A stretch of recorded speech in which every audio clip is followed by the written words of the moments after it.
Hello student, कैसे हैं आप सब। मैं उम्मीद करती हूँ बाबू आप सब बहुत बढ़िया होंगे। बाबू आज फिर से मैं लेकर आई हूँ आपके लिए क्लास 9th का गणित, जिसमें चैप्टर आपका 1 है पहला संख्या पद्धति। उसमें आज हम पढ़ेंगे प्रश्नावली 1.1। यहाँ पे आपका क्वेश्चन दिया है बाबू कि निम्नलिखित में से कौन सा कथन सत्य है या असत्य है। इससे संबंधित मैं आपको चैप्टर में पढ़ा चुकी हूँ, उससे संबंधित यहाँ पे क्वेश्चन आपका दे दिया है। पहला आपका क्वेश्चन है कि प्रत्येक पूर्ण संख्या एक प्राकृतिक संख्या है। तो सबसे पहले मैं बता चुकी हूँ आपको कि पूर्ण संख्या किसे कहते हैं और प्राकृतिक संख्या किसे कहते हैं। पूर्ण संख्या किसे कहते हैं बाबू, यानी जैसे 0 1 2 3 डॉट डॉट डॉट डॉट अनंत तक, उसे हम क्या कहते हैं, पूर्ण संख्या कहते हैं। और प्राकृतिक संख्या किसे कहते हैं, यानी नेचुरल नंबर किसे कहते हैं, प्राकृतिक संख्या, यानी 1 आए 2 आए 3 आए, ये भी क्या हो जाए, अनंत तक, इसे ही हम क्या कहते हैं, प्राकृतिक संख्या कहते हैं। यानी प्रत्येक पूर्ण संख्या एक प्राकृतिक संख्या बाबू नहीं है, यानी ये आपका कथन क्या है, असत्य है। ये आपका कथन असत्य है। दूसरा क्वेश्चन हम देखेंगे कि शून्य ना तो ऋणात्मक है और ना ही धनात्मक पूर्णांक है। ये कथन आपका सत्य है। चलिए कैसे मैं बताती हूँ। यहाँ पे हम एक रेखा खींचेंगे, इसके सेंटर में क्या रहता है, 0। 0 के इधर आपका रहता है +1 +2 और 0 के एक साइड में रहता है आपका -1 और -2। यानी 0 ना तो ऋणात्मक है और ना ही धनात्मक है, यानी ये कथन आपका बाबू सत्य है। तीसरा क्वेश्चन देखेंगे कि किन्हीं दो परिमेय संख्याओं के बीच अनेक परिमेय संख्या होती है।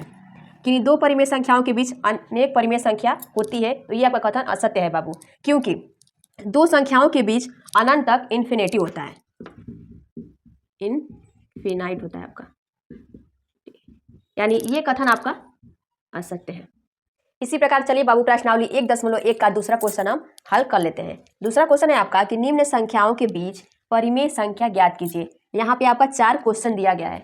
पहला है आपका कि 8 और 9, इन दोनों के बीच में हमें परिमेय संख्या ज्ञात करना है। यहाँ पे दिया नहीं है कि एक परिमेय संख्या ज्ञात करना है या 2, तो हम एक ही परिमेय संख्या ज्ञात करेंगे। तो सबसे पहले पहला हल करते हैं। चलिए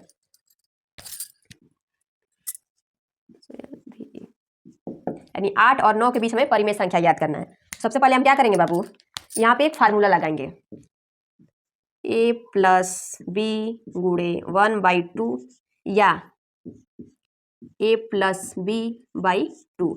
यहाँ पे हम दो फार्मूला यूज करेंगे बाबू। तो चलिए फार्मूले पे रख के इसको हल करते हैं। सबसे पहले हम a + b/2 के फार्मूले पे रखेंगे, यानी a + b/2।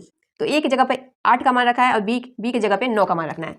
तो ये आपका हो जाएगा बाबू 8 + 9 बटे में आपका हो जाएगा 2। इसको हम जोड़ेंगे बाबू, 8 9 आपका हो जाएगा 17, तो 17/2 ये आपका आंसर आ जाएगा। यानी ये आपका आंसर अगर नहीं दिया हो तो इसको ऐसे भी हम लिख सकते हैं बाबू, 8, 17/2, 9, यानी आपका आंसर आ जाएगा। चलिए बाबू इसी प्रकार हम दूसरा क्वेश्चन हल कर लेते हैं। यहाँ पे हम a + b गुणे 1/2 का फार्मूला यूज करेंगे, यानी a + b गुणे 1/2। a की जगह पे हम 1/9 और b की जगह पे 2/9 का मान रखेंगे, यानी ये आपका हो जाएगा 1/9 + 2/9 गुणे आपका हो जाएगा 1/2। अब हम क्या करेंगे बाबू, यहाँ पे लिखेंगे 1/2 गुणे इसका एलसीएम 9 हो जाएगा और ये 1 + 2, यानी 1/2 गुणे इसको जोड़ेंगे तो 3, 1 + 2 आपका हो जाएगा 3/9। अब हम इसको काट देंगे, 3 3 का आपका हो जाएगा 9 और 2 × 3 आपका हो जाएगा 6, यानी आपका हो जाएगा 1/6, यानी इसका परिमेय संख्या आपका 1/6, ये आपका बाबू आंसर हो जाएगा। चलिए हम इसी प्रकार तीसरा क्वेश्चन हल कर लेते हैं।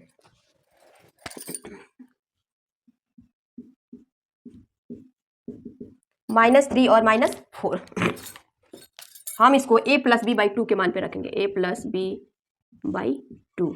a की जगह पे -3 का मान रखना है, यानी a की जगह पे -3 + -4 बटे आपका हो जाएगा बाबू 2।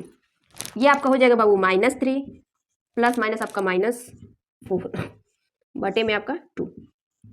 ये आपका हो जाएगा -3 और -4, ये आपका हो जाएगा -7/2। ये आपका बाबू आंसर हो जाएगा।